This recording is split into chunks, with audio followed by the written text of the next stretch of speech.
muraho bantu bacu mumeze mute na mahoro masa. Twizere ko Imana ibarinze natwe turaho. Imana iradukomeje nta kibazo. Hanyuma tubanje kubasuhuza, ariko nubwo tuvuze ngo mwiriwe byaterwa naho umuntu aherereye, agace uherereyemo habe ahariho hose. Wenda hari mu bice bindi by'isi hari abashobora kuba baryamye, hari abashobora kuba bari kubyuka, bitewe n'aho uri. Waramutse, wiriwe, mumeze mute? Imana mwese ibagirire neza.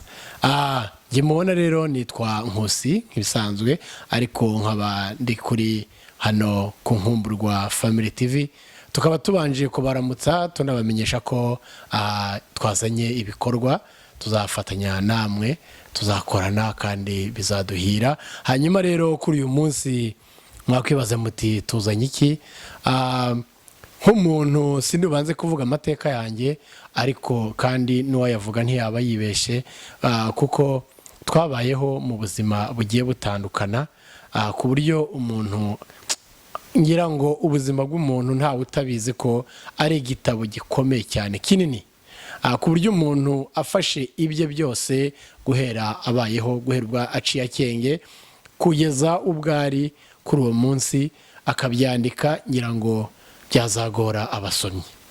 Rero ntagiye muri byinshi, wenda ndahera hagufi. Mu by'ukuri twagiye tunyura mu buzima butandukanye, tukanyura mu bidukomerera, tukongera tukabona ibitworohera, tukaca mu bidutera amarira, ndetse rimwe na rimwe tukabona ibiduhoza amarira, ariko kandi Imana igenda itanga ibisubizo.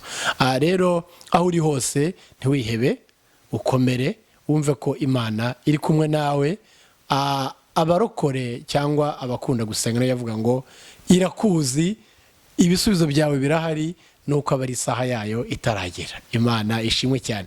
Iryo ni ijambo rikomeye cyane risubiza intege mu bugingo bwa benshi iyo baryizeye, cyane ko muri iyi si ibigora abantu ni byinshi, ibishavuza abantu ni byinshi, ariko iyo utekereje ko Imana ihari irimo gutunganya ibyawe, ukazasohokamo ufite amashimwe aremereye, wumva usubijwe intege mu bugingo, ukavuga uti izina ry'Imana rirakomeye koko.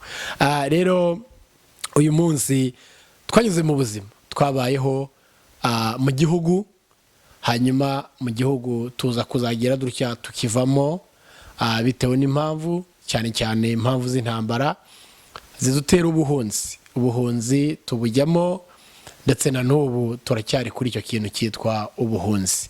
Ubuhunzi rero bumera buti: ubuhunzi buzerereza umuntu muri iyi si, bukuvana ahantu bukujyana ahandi, ariko nanone ku kindi giti cyangwa se ku rundi ruhande mbabwire ko guhunga iyo ukunda amagara yawe ni ubutwari. Iyo ubonye udafite intwaro ikwiriye guhangana no kwirukaho, urigendera rwose, nta cyaha uba ukoze. Nta nubwo umuntu yabyicuza ngo avuge ati igihe nabayeho ndi impunzi nkwiye kubyicuza kuko hari icyo nakabaye narakoze. Oya, ntacyo. Rero kuba warahunze nta cyaha wakoze, ntabwo biri mu byo wakwicuza. Uzareba ibindi byaha ugenda ukora byo ku ruhande ubyicuze, Imana izabikubabarira, ariko icyo guhunga nta cyaha kirimo rwose. Rero guhunza amagara ntibikwiriye, uko ugira ngo uzarame, noneho ahubwo kwakurama kwawe kuzatume ukora n'inshingano cyangwa se intego yatumye Imana ikurema ikagushyira hano kuri iyi si. Rero ibyo byarabaye, tubinyuramo imyaka myinshi cyane, hanyuma tuza kugirirwa ubuntu, Imana iratabara, tuza kwisanga mu bindi bihugu by'amahanga. Ntacyo dutanze rwose, ari ukuboko kw'Imana gusa gukoze umurimo. Twavuga ngo izina ry'Imana rihabwe icyubahiro. Rero ibyo byose byatubayeho ni ubuhamya bwacu bukwiriye. We are the only people to witness it, cyangwa se nitwe twenyine tugombye kubitangira ubuhamya tukabivuga. Ubwo ni ubuhamya bwacu bwite, ariko icyo ngambiriye ni iki: na n'ubu guhunga ntibizavaho, ntibizacika. Murumva intambara zo muri za Isirayeli na za Palestine, bahora muri ibyo. Iriya ntara ya Gaza yababanye ibibazo bikomeye cyane, bamwe bahunga abandi bagira batya. Yemwe ibyo guhunga byo no gupfa kw'abantu rwose biragaragaza ko tugenda dusatira imperuka. Rero mu gihe bitwigisha kwitegura biriya nibyo wenda abantu benshi bakunda kwita akaga gaheruka, njye mbona nta kandi ni kariya rwose. Twakabaye tukaboneramo ahari kwitegura kuzagaruka k'umwami ukomeye wacunguye iyi si, ari we Yesu Kristo. Ibyo byose yarabihanuye bwari muri iyi si, avuga ati hazabaho impuha z'intambara, hazabaho intambara z'urudaca, hazabaho intambara za buri munsi, hazabaho ndetse imitingito y'isi. Byinshi cyane yavuze, byose twarabibonye. Yari ibi by'ubuhunzi byose twarabibonye. Rero muri uyu mwanya mpagaze ahangaha noneho ngira ngo ndase ku ntego, ndagira ngo mbabwire ko Imana yatugiriye neza cyane. Inzara yaraturiye, igeranyuma irashira turayibagirwa, twambaye ubusa rwose, tugera inyuma tubona imyenda turayambara, tugira ngo hari n'abandi bose nuko nguko. Ariko si uko biri, hari abandi bakiri muri ya nzara, hari abandi bacyambaye ubusa, hari abandi bya byo kurya bisigara mu ndimi z'amahanga bakunda kwita ngo left overs, bya biryo byo kurya umuntu asiga ku isahani yarangiza akajya kubimena muri trash cyangwa se aho bamena imyanda. Hari abandi baba babikeneye bene ibyo ngibyo, ku buryo hari umumama simuvuga yigeze kuvuga ngo abana banjye iyo bamenye ibyo kurya ndababara cyane, ngira agahinda nkumva nta kongera kubatekera. Ati kuko hari abandi baba bashonje bya bindi bamenye ahangaha hirya hatandukanye muri iyi si. Rero bavandimwe, ibyo nta kundi twabigenza, kuko nyine ni ku isi imeze. Isi itegeye kuko ishaka. Ubwo bamwe babimena, hari abandi rwose babuze naho bahera bagira icyo bafata. Rero muri uyu mwanya ndagira ngo mbabwire, nyine twabaye impunzi mu gihugu cyiza, tuvuga ururimi rumwe, tugira amahirwe, umuntu akiyaranja akagira uko abigenza, akaba yabona akarimo agakora, cyangwa se ntanakabone akihangana agafashwa. Ariko noneho hari aho bigeze ubu ngubu rwose, impunzi bagenzi bacu basigaye inyuma, tutagiriye amahirwe rimwe, noneho imfashanyo zimwe na zimwe bahabwaga bagenda bazikurirwaho. Rero ndi hano muri uyu mwanya nko gutabariza abavandimwe basigaye mu makambi twabayemo, aho wakomotse ariho hose, aho inkambi wabayemo iyo ariyo yose, mu by'ukuri barashonje, bakeneye ubufasha bwa buri wese. Habayeho rero ikintu cyo gukurirwaho imfashanyo bahabwaga, bigaragare hari wenda ko bitewe n'iki cyorezo kibangamiye isi, wenda cyatumye ihungabana ry'ubukungu bw'isi bugira ikibazo, hanyuma bimwe na bimwe abantu bahabwaga bigenda bivaho. None rero bavandimwe, ndagira ngo mbabwire ko idolari rimwe rifite akamaro rwose, amadolari 2 afite akamaro cyane, ndetse amadolari 5 afite akamaro gakomeye. Wakwigomwa wa muceri watekaga, niba watekaga ikiro ukaba wagabanya ugateka inusu, rwose ntacyo waba. Hanyuma bya bindi wamenaga ntibe bikimenetse, hanyuma ahubwo ukabisangira na bagenzi bawe babibabaye. Mu by'ukuri mwabonye ibyagiye byabaye ku Banyamulenge, uburyo bahuye n'ibibazo by'intambara iwabo barahunga. Hanyuma mu by'ukuri habayeho gutabaza gutandukanye, nyabuna turengera Abanyamulenge, save Banyamulenge. Mu by'ukuri ibyo byose biragatsindwa n'Imana. Ni akaga kubona umuntu akurwa mu bye n'intambara, hanyuma akaba yasigara asabiriza kandi yari yibashije.